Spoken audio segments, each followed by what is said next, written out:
Hello guys, আসসালামু আলাইকুম। আমি হচ্ছে সেকেন্ড টাইমার।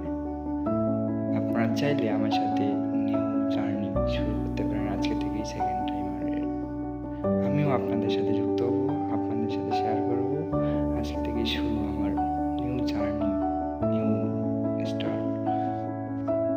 আপনারা হচ্ছে আমার সাথে যুক্ত হয়ে থাকতে পারেন, ইনশাআল্লাহ ভালো কিছু হবে। এখন বাজে হচ্ছে 7:30। আমরা এখন থেকে সন্ধ্যা 7:30 এখন থেকে যাত্রা শুরু করতে যাচ্ছি ইনশাআল্লাহ। যারা আমার মতো সেকেন্ড টাইমার সিটিতে পরীক্ষা দিয়ে চান্স হয় নাই, তারা আমার সাথে যুক্ত হয়ে আমার সাথে একই সাথে এগিয়ে যেতে পারে। নিউ